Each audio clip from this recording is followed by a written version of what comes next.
Is that an important part? I don't know if we need them. I should do that too. And everybody, we're live. We're live. We're still getting ready. Let's do it.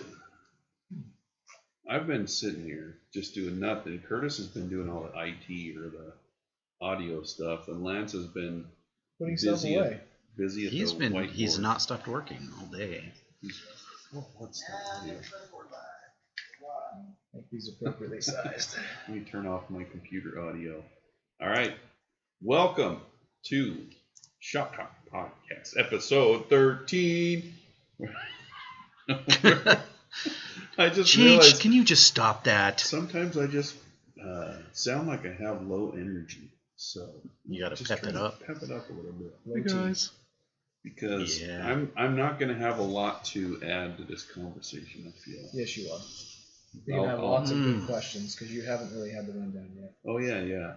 I did ask about the snakes, which we'll get into. But yeah. As I say, if there's no snakes involved, just go home. Yeah.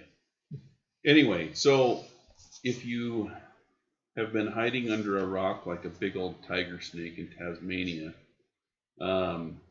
Lance... Or if you just don't follow it, because there's going to be thousands of people that don't. Well, no. Don't play yourself down. The reason why people say that's Lance Egan right there is because he's literally a world-class angler. He's like as good at fishing as I am at eating pizza. So we're going to get the rundown from Lance. He just got back. When did you get back? Sunday night. Sunday night from Tasmania. So if you watch Looney Tunes, you know exactly where that is, right? That's where Taz is from.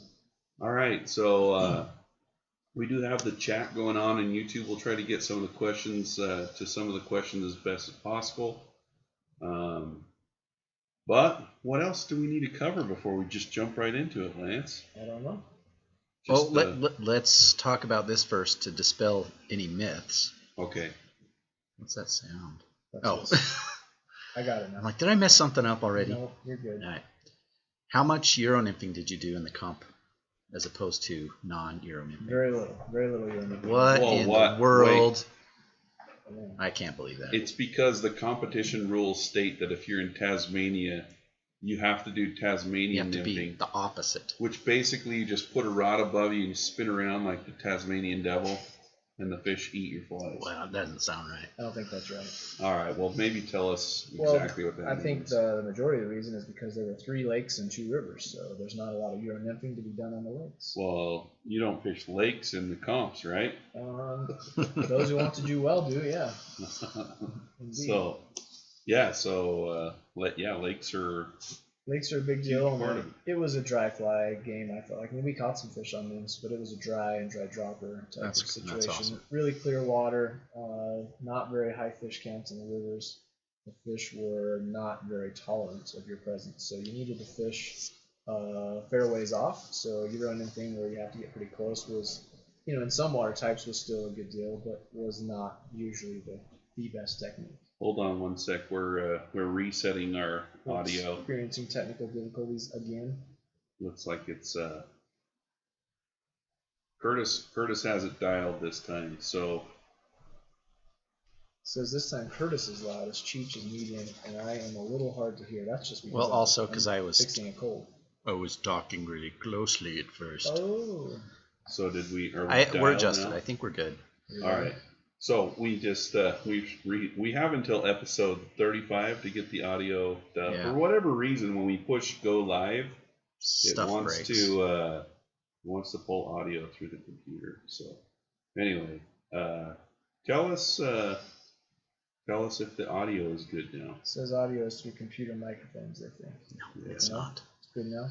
It's through the mixer. I guarantee you. Sounds good to me. All right. Yep. We're not going to get an hour or 30 minutes into it this time before we make the change. We did make that mistake once. We're done with that mistake. Right. So anyway, we were talking about what? Yeah, so we're back and we're talking about the water there. It's very clear. The rivers were quite low. The fish were just not tolerant of you to get close to them in most of the runs and the pools and things, so you had to fish a long ways off. So we were fishing a lot of single dries or drying a dropper with It was pretty windy, so we were probably using like 12 to 15 foot leaders instead of the usual 18 plus foot leaders. So anyway, it was more of a dry fly game on the rivers for me with a little bit of dry dropper fishing. I did catch a couple on nymphs, but not very many. Yeah, if you don't count the droppers. No, even then. Oh. I mean, well, that's true. I caught a couple on droppers, maybe 3 on droppers, and 1 or 2 nymphing. Yeah. Most of my fish came on dries. Somebody says they can't hear Lance.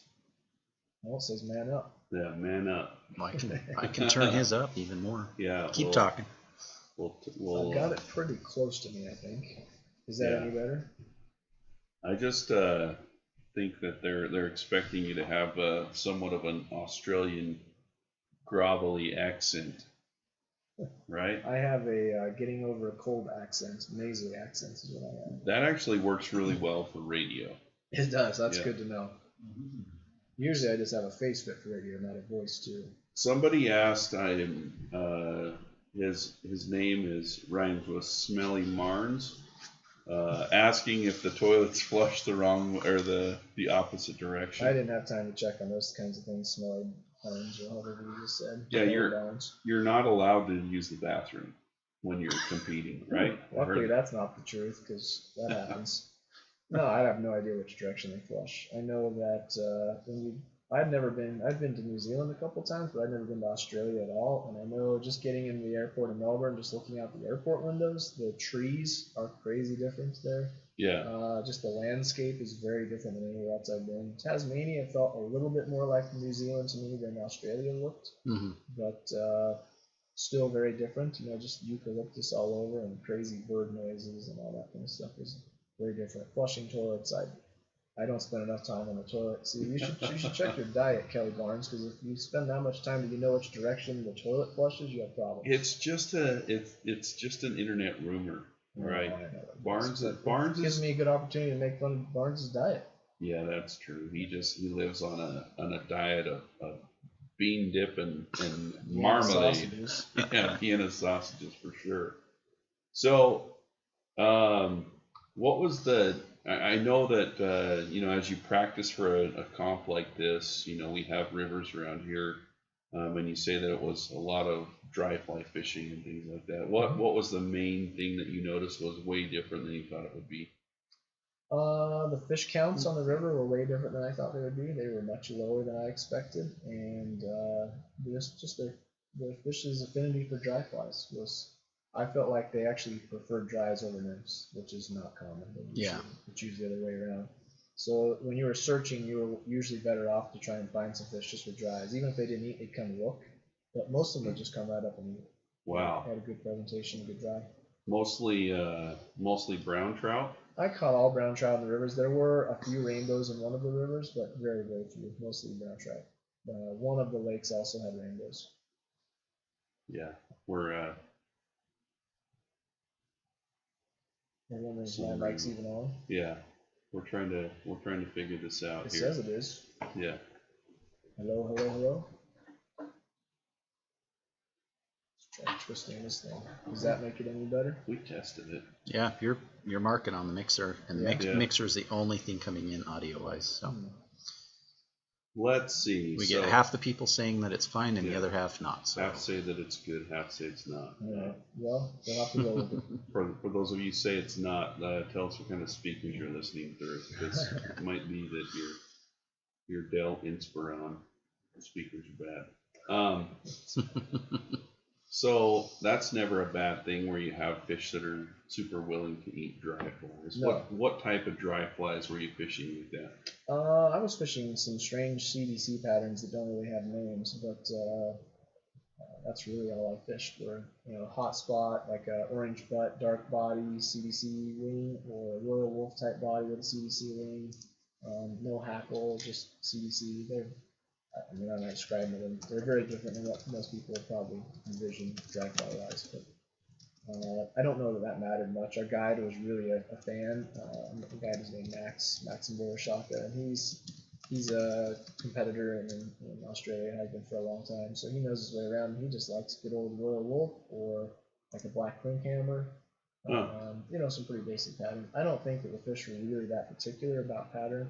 There were some orange, kind of reddish orange spinners that were around every day that if you threw something orange, they would always come check it out. They wouldn't always eat orange, I found, but that was a good searching color. Wow. Otherwise, darker patterns for me work better, like peacock eye stud bodies or just natural peacock body dry flies were best for me. So did you, I know you tie like crazy before you go down there, but you guys take tying materials with you.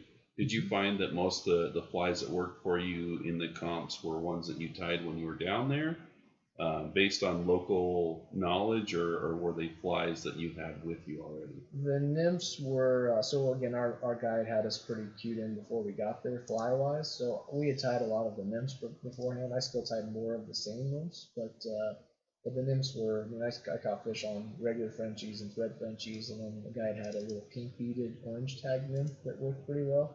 So I had tied a few dozen of those and probably tied 3 more dozen while I was there. Dry fly wise, the dries that I mostly caught fish on, I had tied a few, maybe a half dozen of them before I left, but most of them I tied while I was there. Cool. Hold on one sec. Can you guys keep talking? I'm going to go. No, I found the issue. It reverted back to exactly what happened last time. Oh, did we fix it again? I might have to. Oh, okay. I mean, it was working literally 2 minutes before I Yeah. read it. I have no idea. But anyway, son of a Motherless goat. I know. We're fixing the audio again. While we're fixing it, one guy says, how long were the beats on the rivers? They varied depending on how good the water was. Some of them were over 1 kilometer long, believe it or not. That was pretty crazy because there's no way to fish that much water in 3 hours. The short beats were maybe in the neighborhood of 300 to 500 meters, somewhere in there. Most of them, though, I would say were 500 to 700 meters. That's a lot of water to cover. It was a lot of water, and there weren't very many fish, so you had to kind of cover it really quickly. All right. Oh, there we went. She gone. Restarting. It's probably still going through It's going through the computer, so it's not going to be any different. All right, people. Keep going. On Curtis's computer. We're restarting the audio. Son of a.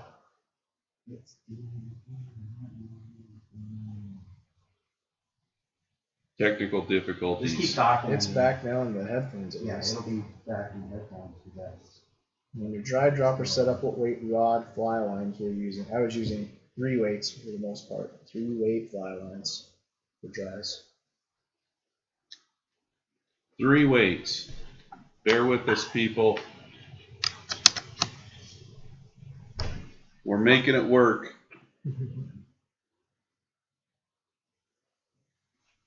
There we are, back again.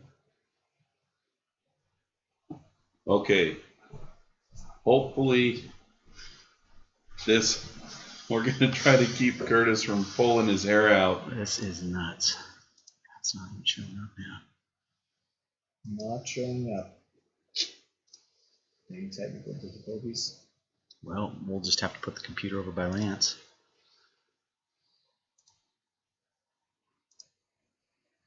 Jeez. We have 35 episodes. Maybe we should shorten that to 15. Oh, jeez.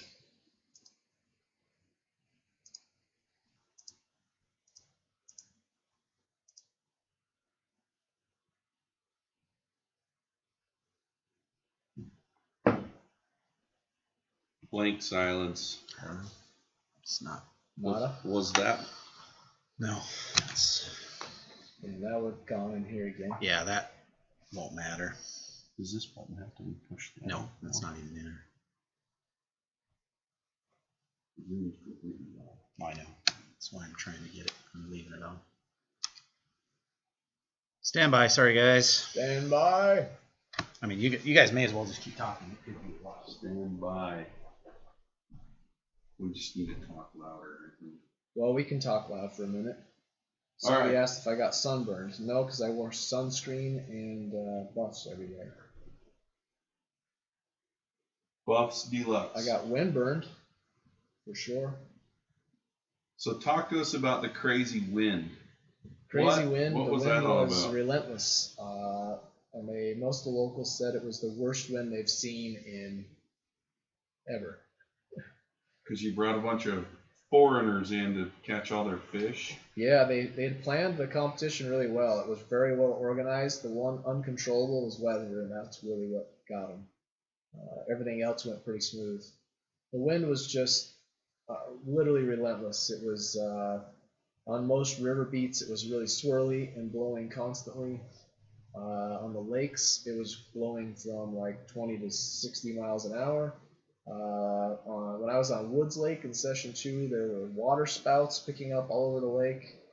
They closed off at least half, maybe even 2/3 of the lake for angling because the waves were just too big, so they just made us fish one small section of the lake on the lee side of the wind. What about, I heard that a few boats swamped. What does that mean? Well, Was so that they were capsized? Or? No, there was no capsized boats. There were some boats that, so every night they would launch the boats and then they would beach them, and the waves were so big overnight that the waves were crashing over the side of the beached boats, so they would have to go in and turn bilges on or drain the boats in the morning sometimes. So 2 or 3 of the lower sided boats would get so much water in them that they were swamped. I didn't hear or see of anybody that actually capsized or anything like that. So were you fishing any of the beats where you had to actually go to shore and just not fish, or what happens in a tournament when the conditions are just completely unfishable? Yeah, that would be one thing they would do. They usually have backup venues. They have venues that are set up just in case. But in the case of wind, if you have a nearby lake, it's probably got the same wind as the lake you're on. So they would oftentimes have you do a bank fishing session. The trouble in Tasmania with bank fishing is that the lakes, even in the deepest parts, are like 6 to 9 feet deep, and some of them are not even that deep, 5 to 6 feet deep. So fishing from the bank, you're fishing as far as you can cast. It's like this deep in weeds, Oh, yeah. There were a few places. I can cast pretty far, though. I know you can. The whole line, if you cut the line back, I hear. Exactly. Yeah. 60 footers. 60 footers. Or maybe just the whole line, even if you don't cut. It's hard to tell for sure on the interwebs. The wind was a big deal. It was a real hassle on the rivers because you couldn't place casts where you wanted, and you're trying to do very specific technical, placement of dries and aerial mends and that sort of thing. Fishing a dry and a dropper, you try and get your line to land in slower currents to aid in better drifts, and nymphing, you're trying to put flies in very specific spots, and the wind would blow your leader all over the place. So the wind was a real problem. The only, nice thing, or I guess the only saving grace, the fair part of it, is that it was a nightmare for everybody. So yeah, but at the same time, though, we've talked about how comp fishing is a totally mental thing, right? Mm-hmm. So how do you keep your composure when you know that you prepared for X amount of time to come down here and fish, you've practiced, and now you're here and it's a complete nightmare? Yeah, you have to take that into consideration. That hurt me on one of my venues because there was on Little Pine, it was so blown out. The lake is 2-3 feet deep the whole way across pretty much. Wow. So by the third day of wind, it was just chocolate milk, the whole lake, where it's normally crystal clear sight fishing type lake. Oh, wow. But because it was so windy, so much waves, it's churning up weeds and kicking up silts, and it literally became to where there was just no clear water. So I thought in that particular session, Little Pine was being won with 6-7 fish a session when it was clear the first day or two. The last few days, those numbers, they didn't always drop, but they were dropping, let's say. So I thought in my session it was the darkest it had been so far. So I thought if you just catch 2 or 3 fish, you'll be in good shape, and there will probably be a bunch of blanks. And I got out. My boat partner had control first. He ran us over by the dam of the reservoir, and I think maybe 6 minutes in, I caught a small brown trout on the hang on the end of my retrieve, and I thought, all right, I'm on the board early. Now I can settle in, because sometimes you're 2 hours into a 3-hour session like that, you haven't caught a fish yet, and then you're panicking about your techniques and your flies and everything else. So I got a fly that's working, I have a technique that's working. 6 minutes in, I'm going, all right, now I can settle in and win this. And then that was the last strike I got. Wow. And I stayed in one area. I made the mistake, my boat partner and I, we made the mistake of staying in one part of the lake. And when we didn't see anybody else around us catch a single fish. So I thought, an hour and a half, 2 hours in, I thought my one fish might be really, really important. I didn't think I would win the session with one, but I thought if only 6 or 8 of us catch 1, 2, 3 fish and everybody else blanks, then you have a top 10 finish just like that. So I thought I'd be okay. And then we got back to the ramp and found that everybody that went to the far other end of the lake was catching 5, 6, 7 fish. Then you learned you really. So, and that's total luck of the draw at that point. No, it's not luck of the draw because you get to choose where you go. It's just the lake's big enough you can't see that part of the lake, so you don't know what's going on over there. The wind was going a direction that, to me, I thought that would be even worse, worse conditions. But some people found a little bay over there. It was a little clearer than everywhere else that we didn't think of to fish. Hindsight being what it is, I wish I would have gone there. However, in the next session, my teammate went there after learning that information, and he didn't catch a fish on the lake. So it's session to session. They move around, and you never know. It's a gamble, but. The wind was just horrendous. I mean, I would argue I've fished in some pretty gnarly conditions. It was, I would say, the windiest lake conditions I've ever experienced, where I'm clipping my boat bag that weighs probably 15, 20 pounds onto like the rail of the boat or the seat so that it won't blow overboard. Because there were times where the gusts would come. It was consistent like 30, and a gust would come at 60 miles an hour, and you'd feel the back of the boat like lift a little, and you'd lean back. And we're in like 16, 17-foot boats. I mean, you're not in little, regular with like 90-horse motors. You're not in little canoes, I mean, you're in a legit boat thinking, this thing's going to lift up and we're going to capsize. We're going for a ride. It was crazy. Yeah. Crazy, crazy wind. Did you yell at anybody not to lean in the boat when you were in it? No. I only do that on rivers with some people.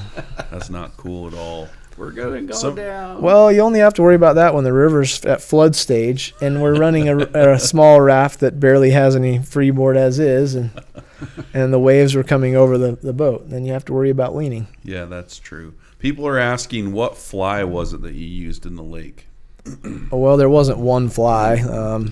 I caught a bunch of fish on little orange beaded, olive colored flies. I caught them on gold and olive colored flies. I caught them, like minnow type, leech type patterns. I caught them on small brown mayfly nymphs, like 14 and 12 size mayfly nymphs. I'm trying to think of what else worked for me. That's probably most of them. Little hot bead patterns and then little minnow type imitations seem to be good for us. Black with orange was also pretty good. The most fish I caught was on Penstock Lagoon, where I caught I caught 2 of them on that little orange beaded olive, and then I caught the rest of them on little brown nymphs. That's small awesome. mayflies. That's cool. Yeah, man. What else do we have on here? What else do we have here? There's a question I think I saw online before. There's no obviously ESPN coverage or anything, but I'm surprised we didn't see like really much. There's an Australian magazine and kind of TV show that did some coverage that's on the internet. Okay. Fly Life magazine is what it's called. I think flylife.com or flylife.au. I don't remember how it is in Australia, but if you Google, Australia Fly Life magazine or something like that, it'll come up. They had camera crews at most venues each day, and they would interview 2 or 3 people. They had a little, professional panel at the end of the day that would say they'd break down how everybody did, the top 4 or 5 people did each day and that sort of thing. So there was a little coverage, but it's certainly not. It's really hard to. I mean, there's 120 or some odd anglers there, so you can't really. I mean, you could, but there's not enough interest in it to have a camera crew with every single angler. It's just impossible. Kind of like golf PGA event where you and do then it there's varied, and then once it gets narrowed down, you follow the dudes. Yeah, if it got narrowed down, then you could follow a few people around. In this case, I mean, it would be really hard to pick the eventual winner. Yeah. You'd like to think you could, but it's a fishing competition. There's an element of luck of the draw. There's an element of who's got the hot rod at the time. There's an element of who puts each venue together and so on. So it's pretty difficult to just say, we're going to follow Cheech because he's going to win, Plus, I mean, if you think about the challenge of filming something like that, you'd have to have really talented people. I mean, golf as an example. Yeah. Following a shot as it's in the air. Like, who watches golf? But I just don't. Kidding. I know I just offended some people there, but Lots of people do, but some people don't. So what's the process in fly selection when you're down there? I mean, you've got your confidence patterns. And you've got teammates. You've got teammates. Yeah, fly selection is all that. I mean, confidence flies, you're pre-fishing. So in pre-fishing for the first few days, we are working through our regular patterns. We're working through the patterns that the guide suggests. And you're just filling it out as you go. I mean, it just boils down to you get a sense of water types, freestones versus tailwaters versus high gradient versus low gradient streams, and how clear they are and how picky the fish are. I mean, you can get kind of an idea of what the fish will be like based on talking to locals or reading other fishing reports or that sort of thing. A lot of the nymphs were similar to what I fish everywhere. Frenchies, thread Frenchies. The little pink beaded nymph that had a hare's ear body was one I haven't fished much before. It's just called a waltz worm. Anything with the hare's ear body. Yeah, this one wouldn't be a waltz worm. It has a tag and it has CDC collar on it. But just a waltz worm. Well, most flies that have hare's ear are waltz worms if you're from the east. That's what I wanted. Yeah. Okay. Absolutely. Waltz worm. I mean, other than that, fly selection you're learning as you go. I mean, I've gotten to where I used to basically fill entire fly boxes before a world championship, and now I kind of take a half dozen of this, a half dozen of that the guide's recommending, so I have some to try when I arrive. I make sure I have all of my regular staples, because inevitably if I tie 500 flies before I go, I come home with 495 of them, because I end up using different stuff once I'm there. So we're always, as you mentioned earlier, we're taking tying stuff, we're adapting on site based on what we're experiencing.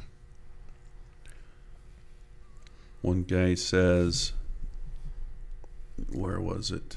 Do you use jog holes on your lake flies? I don't even know what that is. I'm going to guess jig flies. Do you use jig hooks on your lake Jig flies? hooks. We just translated that into Utah. We use some jig hooks, on nymphs, certainly. Mm-hmm.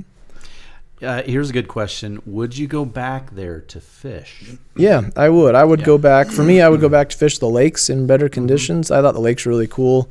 They're very shallow. They're crazy different than what we experience here, where we have lots of deep reservoirs.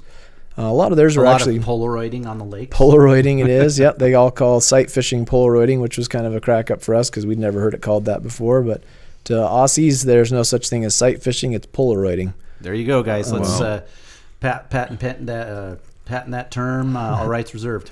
I think that's been done. No. Tom Brady did it, I think. No, but Polaroiding, sight fishing it was very, you could do a little bit of it in pre-fishing because it was sunny a couple days and a little more calm. But once the comp started, that was done. But they get really good mayfly hatches, big brown mayflies, big black mayflies on their lakes that happen pretty routinely every day. And I can see how that would be way fun. Just you can fish tries, fish nymphs, fish emergers and cripples, and the fish. I mean, it's a very lake-centric fishing culture there. The rivers hardly ever had anybody on them. Any lake we went to had, even small lakes would have half dozen boats on them, and they all are used to fishing kind of the English loch style, UK English Scottish loch style, where you've got a drifting boat with a drogue set up.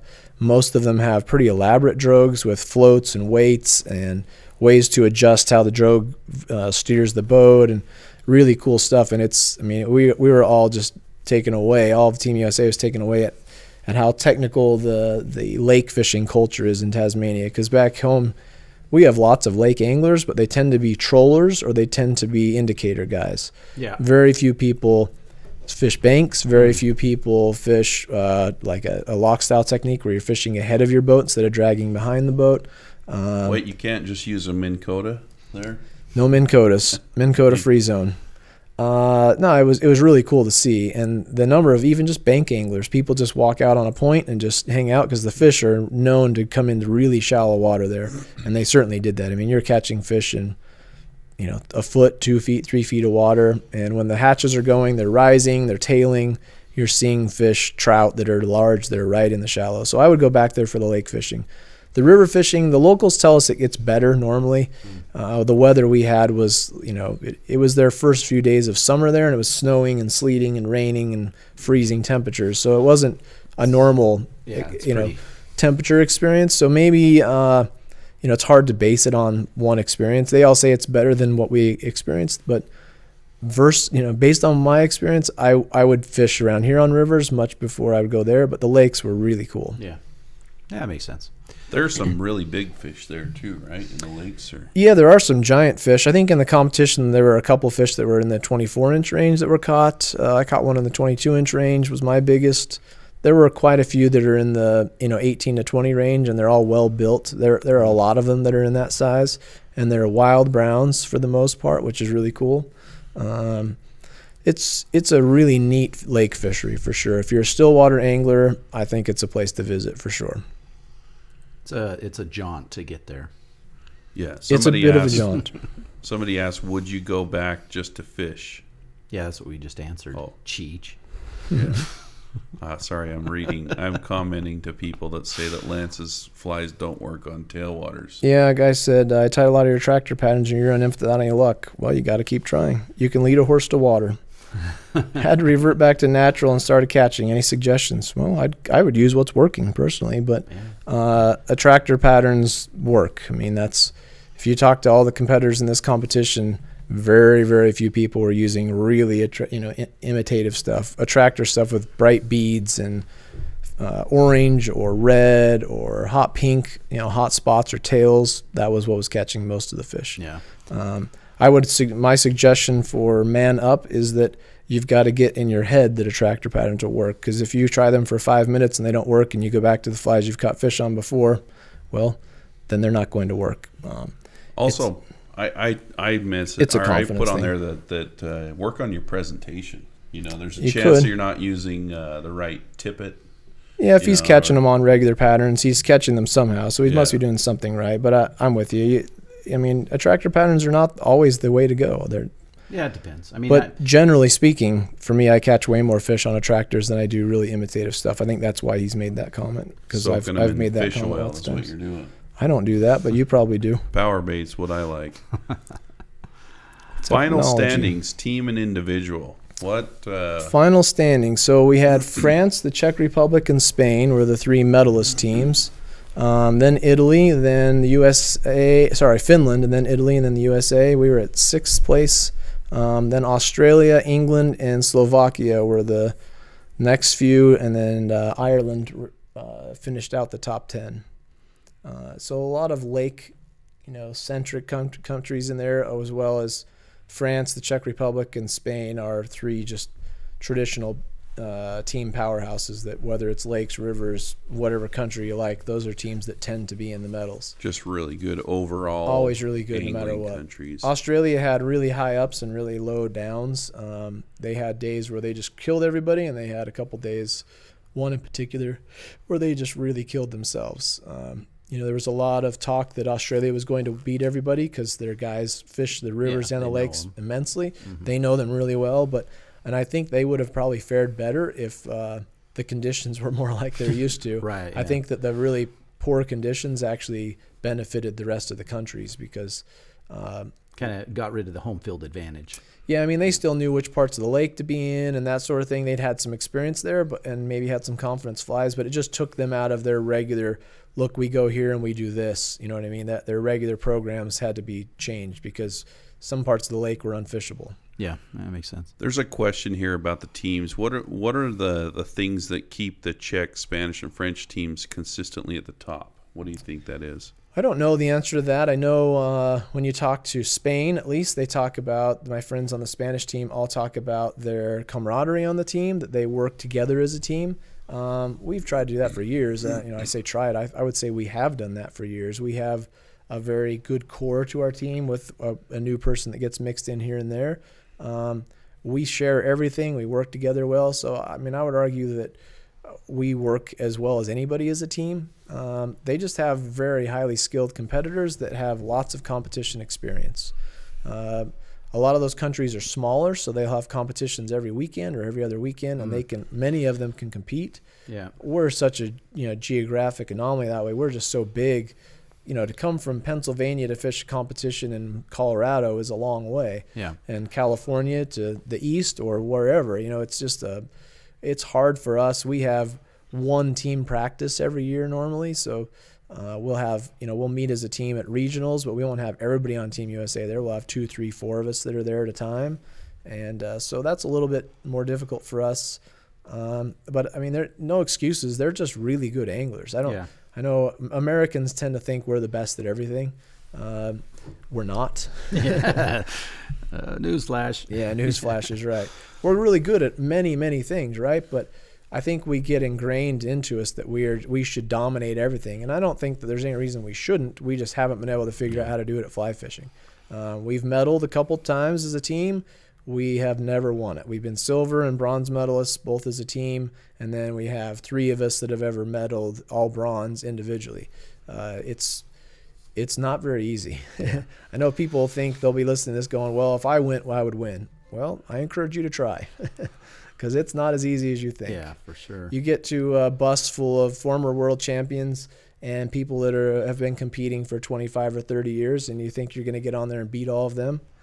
You are in for a rude awakening. Yeah. It's not very easy.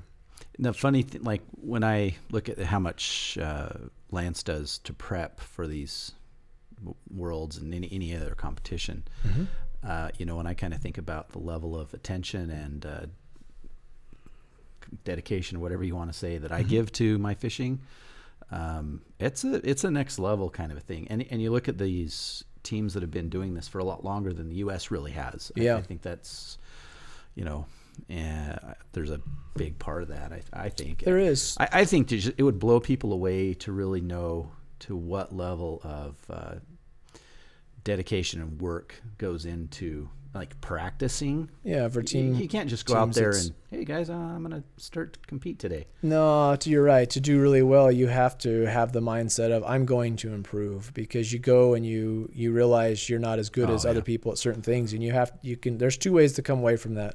One is everybody else cheated. They all got the best beats. They all got the best draws. I mean, I've heard all the rumors about the Czechs and the French and on that people over the years they fish barbs. No, they don't. Oh, they get all the good beats. Well, they get a fair share of good beats, but it's random. Yeah. I mean, they're not rigging it. Yeah. They're getting some good beats and some really bad beats. They're just consistently really good. And they strive to want to get better. And the best competitors in the U.S. are the exact same way. We want to learn. We want to constantly improve. And if you're not motivated to do that, well, then you're the type that goes and gets beat and then tells everybody on the internet that the system is rigged and that team or that person gets all the good beats and they put sauce on their dry flies like Cheech and all that kind of stuff. Well, you know what? As long as you get followers, regardless That's of all what, we're after. yeah. Is So, followers. I mean, who cares if you catch fish and win world championships? Nobody's going to care about that if you don't get those followers. Cause how many were in the championship? I'm not sure exactly. I think there were 120 or so individuals in the championship. Somebody says it sounds like Pyramid Lake. I don't think you've been to Pyramid Lake then, because it's very deep. No, the wind conditions. Oh, they the were wind saying. maybe. The wind would be like Pyramid. Yeah, I don't think even Pyramid would stand up to the type of wind I saw, but at least on one day. The lake, I've never seen 6 funnel clouds of water at one time on the lake. I mean, it was picking up hundreds of yards of water, putting it 60, 70 feet in the air, and moving it down lake several hundred yards and dropping water back on the lake. It was like nothing I've ever seen before. Somebody says, why don't you just hire the French, Spanish, or Czech coaches?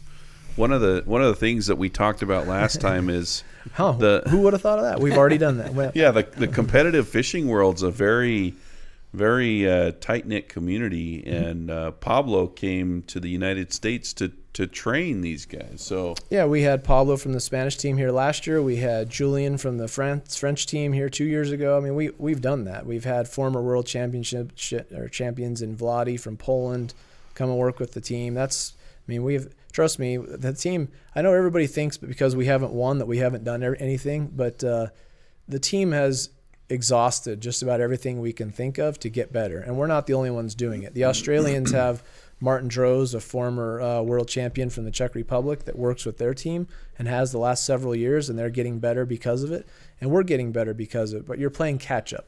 You're playing catch-up to teams that already know it and have already started to master it, not just start to learn some of the more cutting-edge techniques. And there's just little things, and it's, it doesn't come down to like knowing the right flies. It comes down to confidence, comes down to being able to be really versatile with a wide range of techniques. It comes down to decision making in the moment, and it comes down to your team.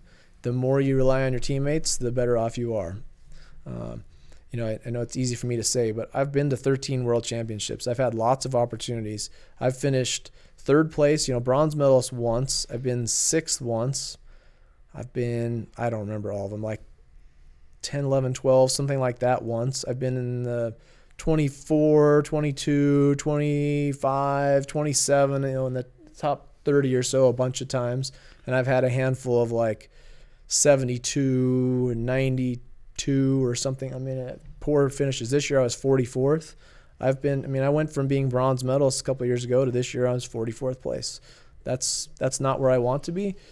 Part of that I would blame on my beat draw, which is one of the questions. How are the beats? Are they evenly distributed? And they're not. They're not at all. To win or to medal, things have to fall into place for you. There is an element of luck. It's fishing. But it's not totally luck, especially the team event is not luck. The team event comes down to how well your team performs on all 5 cylinders, because there's 5 teammates from every team participating. And France, the Czechs, the Spanish, the Finns, I would argue that we have been in the top 5 or 6 the last 5 or 6 years consistently. Italy's in that mix oftentimes. Who else? There's a handful of other teams that England, Australia, Slovakia the last couple of years has been really good. There are a handful of teams that sneak in there. Poland sneaks in there sometimes. But the French, the Czechs, and the Spanish have over the last, the Spanish most recently, the Czechs and the French over the last 20 plus years have been most dominant. Yeah. And that's not by luck. It's not. When you were talking to us about how much, say, Pablo gets to fish or how much he actually fishes, that it's a crazy amount, Yeah, so, that's different too. A lot of us, in the U.S., we have a different idea of what a typical work week would be like compared to most Europeans, I think. We're generalizing. Not all of Europe's the same way, but I know some of the teams some of them have like deals with their country where because they're on their they're on their national team, they get 1 day or 2 days a week that they're paid to go to work, but their job that day is to actually go fish, to go get better at their craft. And that's one difference we haven't mentioned, and that is that the U.S. largely doesn't support or recognize competition fly fishing. Get on message boards, you'll find, if you do a little Google research, you'll find plenty of people that hate competition fly fishing. Oh man, it's been crazy to hear that. We did a little spoof video on Euro nymphing, me and Big B. And everybody knows we Euro nymph or we tightline nymph or we whatever you want to call that style of nymphing. Right. We do it. It's awesome. It's fun.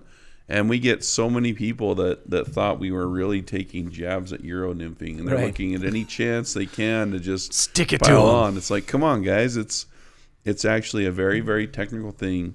It's not tenkara. We've covered that infinity billion times. Yeah, so I think that's another difference, though. I think in a lot of the countries, they have hundreds and hundreds of competitors that are narrowing down to get their team. And ours, at most, I would say we've ever had maybe 300 or 400 that are really trying. And currently, I would say we have more like, I don't even know, if we might have 100 that try to make the team each year. And there's probably more like 50 that really try in our entire country. There aren't very many spots. It's only 15 people on Team USA. There's 5 that compete at the Worlds plus an alternate. So it's a pretty limited number of people that get to go. But the more competition you have and the wider your pool is, obviously the better you're going to be. And because in the United States we just don't buy into it for whatever reason, I think that hurts our team. I would argue there are some really good anglers out there that there are anglers that are friends of mine that I try and encourage to compete and participate, and they just don't want to do it, and that's okay. That's their choice. Some people, it's not their thing, but if you ask why we're not doing, why we don't win every single year, maybe that's part of the reason. I don't know. Yeah. What else? Do you find that the team members on the top performing team fish in a similar fashion regarding presentation, like upstream, long leaders, sighter versus none? So I think the word's out, like the most the most effective way to fish for these fish isn't like you're going to show up to a competition and say, oh, well, Curtis figured out some new ninja way to fish, so he's going to do it a little bit differently. I mean, how does that break down? Well, I think it's too general of a statement to say that every competitor from every country fishes the same, because they don't. They fish similarly. I mean, I'm not in their team meetings, and I don't fish with every competitor on every team. I fished with a handful of them, but I don't know what every competitor does on the Spanish team. I don't know what every competitor does on the French or the Czech team. I can tell you what our guys do because I fish with them a lot, and we all fish similar is a good way to put it, but we don't all fish the same. We fish different leaders. We have different confidence flies. We fish very, very similar, but not exactly the same. Everybody learns on different waters, has different experience in different parts of the country, with various gradients of rivers and depths and speeds and that sort of thing of rivers. So your experience plays in there. So no two anglers fish exactly alike. Yeah. Well, I think that if they saw you guys all fishing sections of the Provo, and Joe Schmo angler walks by and says, oh yeah, those guys are Euro nymphing, they would kind of lump it all into that same umbrella. Well, which is true. It would be, if we were all nymphing, then it would all be Euro nymphing. It would just be with slightly different leader setups and different fly positions and different confidence flies and so on. I get a kick out of the interwebs every once in a while. You read something where somebody will say, well, the French do this. And you're like, oh yeah, everybody in France fishes exactly like that? That's interesting. I'll bet you know. Well, the Spanish do it like this. Oh, that's Spanish nymphing because everybody in Spain does it exactly the same. Right, okay. Well, you and Devin live how close to each other, and you probably we fish live 20 minutes away. Right? 20 minutes apart, and we don't fish. We fish similar for sure because we influence each other a lot, but we don't fish exactly the same. Yeah. It's blasphemy. Let's talk about snakes. Did we talk about snakes? Oh, dude. Snakes? Yeah, you need to talk about this. This is jacked up. What's jacked This up? is why I don't compete. Like you had a class before you started on what to do with snakes, and they just gave you a handout, and you got a medical. They encouraged kit. everybody to have a compression bandage because there's tiger snakes there in Tasmania, and they're really deadly. They're very venomous. And if you get no bit, big deal. See them it was a big deal. slithering by, pick them up, pat them on the head. I saw one snake twice on my Mersey River beat, up ways off the water while I was walking my beat, trying to acclimate to the water and learn where I wanted to spend most of my time. I saw one that was maybe a 3-footer, but not aggressive. Just as soon as he saw me, he ran off and ran. He slithered off. Things don't run. I know he slithered off. I corrected myself. I learned that while watching Robin Hood on Disney Plus. Yeah, I'll bet you did. Carry on. But there was a concern for sure. Everywhere you walked, you were worried. They're numerous. You see more of them. I saw more of them in a few days being there than I've seen, or as many as I've seen. More of them in a few days than I've seen rattlesnakes in the last 3 years fishing all over the West. So they're very numerous. They don't have fangs, so big fangs anyway, so they won't bite through your waders, I'm told. I've never been bitten, so take this for what it's worth. But so you have a little bit of built-in security there. A lot of competitors were wearing tactical knee and shin guards, not necessarily for snakes, but so you can crawl around on rocks without ruining your waders and banging up your legs and knees. But that would be also another set of protection. I think the biggest worry was when you're going to get out on steeper banks and it's rocky and they like to sun themselves on the rocks. That's when that could happen. I think one controller got bit on the arm. I heard he was hospitalized but recovering. I don't think any of the competitors had any bites or strikes or anything, but they were around. Luckily, that was one good thing about the weather is they like warmer weather. They're snakes, they're cold-blooded, right? So we had sleet and snow and rain and freezing temperatures, so a lot of the day they wouldn't be out. Maybe just the warmest hour or two of the day would they be out at all. Snakes. Well, I survived. What's the craziest thing you saw that you can say on the podcast while you were down there? I don't think there were any crazy things I couldn't say on the podcast. The craziest, I don't know if I saw anything. I mean, the craziest the big thing trees in the lakes? The big craziest things I'd say was the wind. I mean, the wind, when I was on Woods Lake, I talked about this already, but the water spouts, the water lifting off, the 60, 70-foot trees that are falling into the lake and drifting across the lake was, Yeah, pyramid eat your heart out. It was it was not you really couldn't fish. I mean, of the 4-hour session, your line is blown off the deck of the boat 2/3 of the session. I mean, you couldn't. We were setting bags up behind you to try and create wind block on the boat so you could just have a place for your line to stay. Mm-hmm.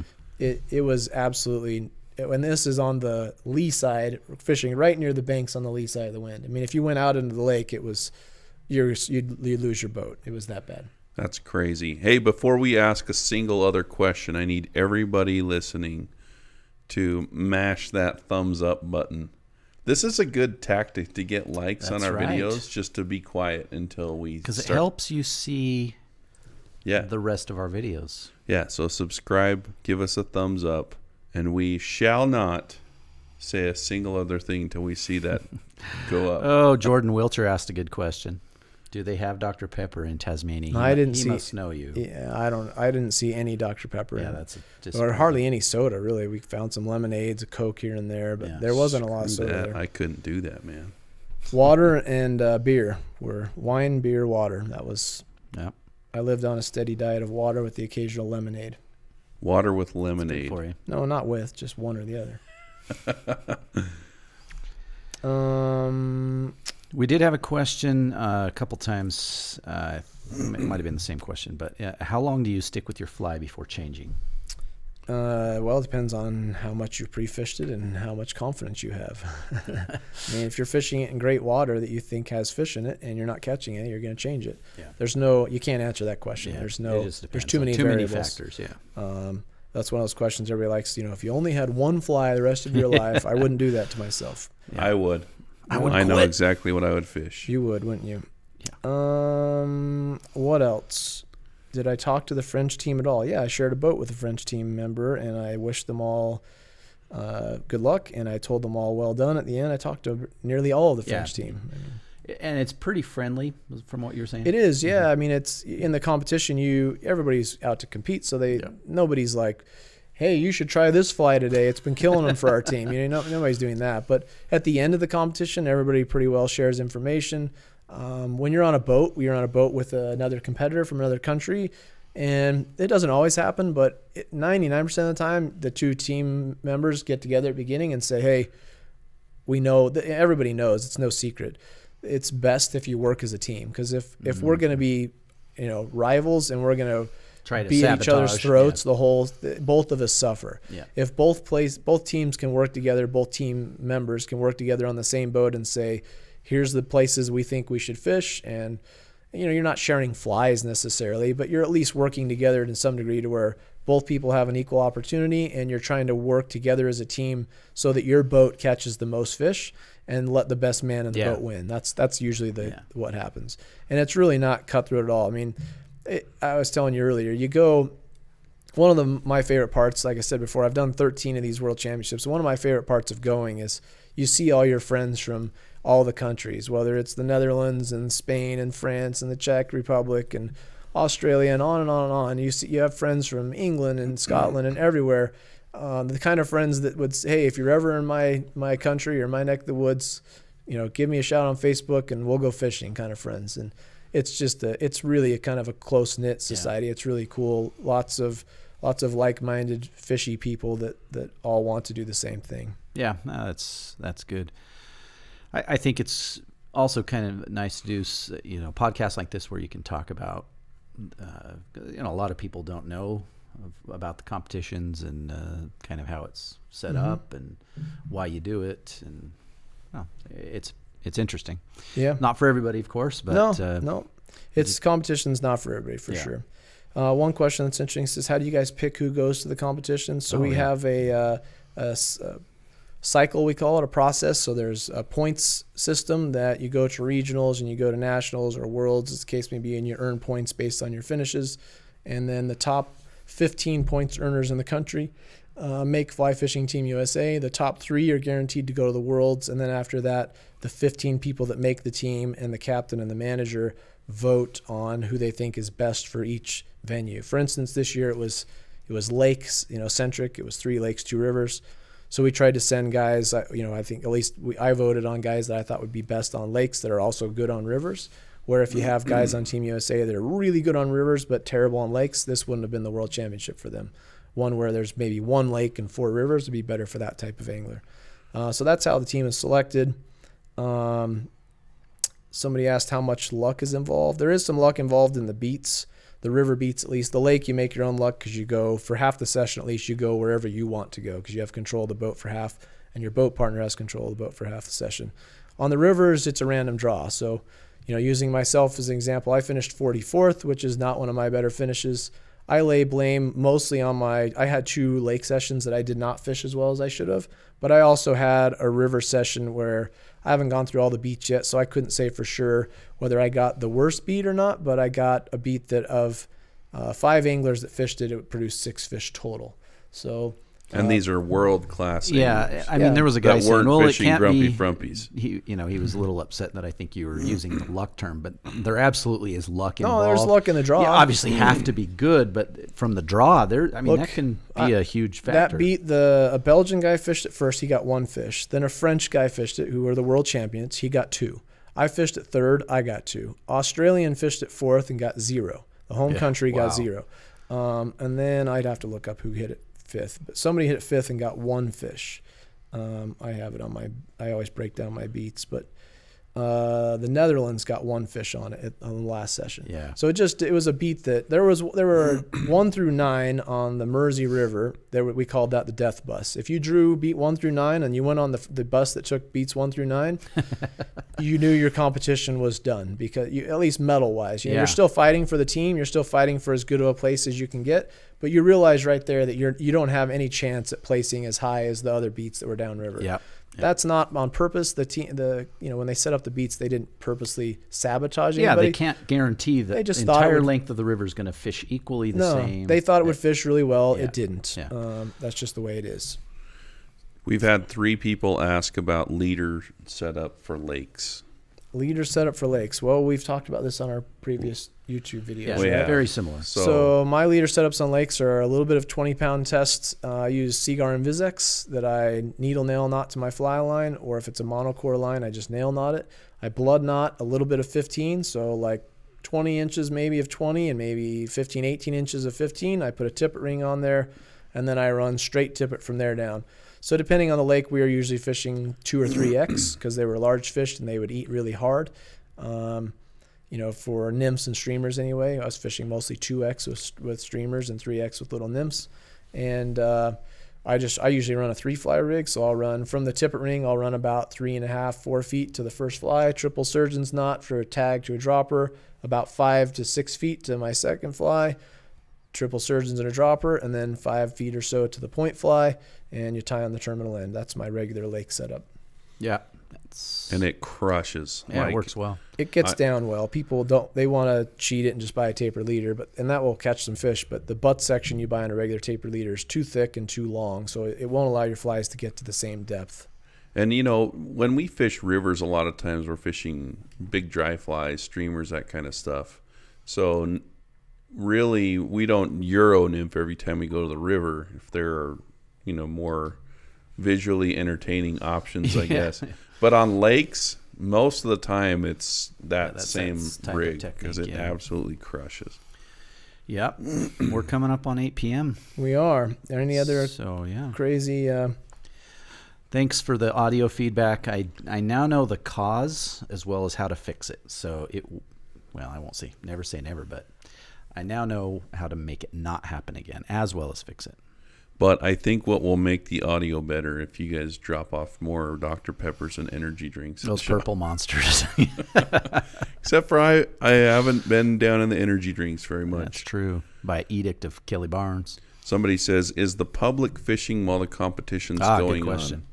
on? No. At least they closed down. All the lakes and the sections of river we used were closed to the public. The lakes were open until the competition started. The rivers were actually closed a week in advance. That's not common though. A lot of times they will have open. In Europe, most of where we fish is private or special permit water, so it's not necessarily privately owned, but it's owned by government or a state that that sells daily permits to the rivers, if that makes sense. And Yeah. it's not like the U.S. where you can buy a state license and go anywhere in Yeah. the state. They sell permits for this 5 kilometers of this river, and Wow, you get yeah. that for the day. So they just have the ability to close them down.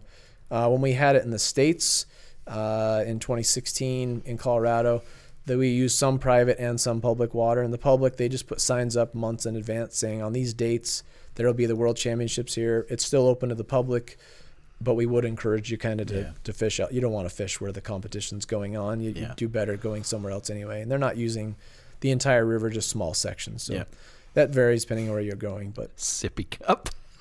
Yeah, Kurt, we're Randy. making Curtis. This is a mate from Argentina. with the ground up alfalfa and herbs Dried and weeds. spices. Yeah. I'd be drinking it too, Good but stuff. it's 8 p.m. It'll keep you awake. It'll wreck Will it? you. Oh yeah, I'm Yeah. tying flies tonight. I don't think there's too much else. I didn't see any other. Edward Constantini asked a good question. How do you block out the beats basically? And, So you have 90 degrees. So at the midpoint of the boat, there's a competitor on each end of the boat. At the midpoint of the boat and 90 degrees. So you have to fish in front of the boat as it's drifting. There's no trolling allowed. You're not fishing behind the boat. So the boat turns sideways, bow and stern. And the angler that's fishing at the stern is fishing this 90 degrees, and the angler at the bow is fishing this 90 degrees. Yeah. So that's how they mark it off on the boat. Yeah. You could play a fish anywhere. Once you hook a fish, there's no big deal. Yeah. But you can't cast. If you're in the bow, you can't cast out across in front of the guy at the stern. Yeah, makes Somebody sense. said they need a preacher declaration. I I didn't- do declare, I didn't and see I that do in here. proclaim and proclamate with my proclamation that we have hit 60 minutes on this day of the 11th of December 2019, and we are listening to Mr. Lance Egan. Yeah. All right, there Is you that go. good? There's a declaration. Are Go mob ahead. flies acceptable in the world comps? They're not flies, right? Oh, no, of course they're acceptable. Yes. Why wouldn't they be? They're just like any other fly. They are flies. They're tied. Okay. Mob flies. Well, everybody. Nobody used them, It's but, been, but they yeah, were you could- legal. You could use them. So yeah, we are done now. Learned one additional audio lesson today. So tune in next time when we talk about who knows what. Throw up some Podcast ideas. Some podcast ideas. We got a big list of them, but could always use more. Cheech would give me some, but he keeps sending me pictures of a cat. I don't know what that's about, but Yeah, what is up with that cat? why do you keep sending me pictures of cats? That's not how I said it in my pictures. Oh, sure. I do have, my cat does have his own Instagram, though. Yeah, and you what's follow that? it. Cosmo the Bengal. So You need if to- you want a good cat follow, Cosmo the Bengal. on Lance's Instagram. cat is interesting. It's a cool cat, Yeah. but Swenny said he would make really cool zonker strips. oh jeez. Harsh. Now Swenny, that harsh. does also explain a lot about Cat or Lance, is that he's a cat person, guy, yeah. not a dog guy. Yeah, I actually grew up with a dog and a cat, but since my son is allergic to dogs, we are a cat family. Yeah, that works. That's the I'm excuse allergic I to would cats, use I too. found out last night. So if he gets up past say 15, 16 cats, we'll probably have to cut him off. But One cat is plenty. I don't need more than one, especially with all those cat pictures you're sending me. exactly. All right, people. All right. Wait, before we go, Oh, like, subscribe. and the Store. podcast will be published on your favorite podcasting platform once Big B gets back from Pyramid Lake. Yeah, Big B and Kilo making us do all the work. All right. Okay, peace out. Mm-hmm.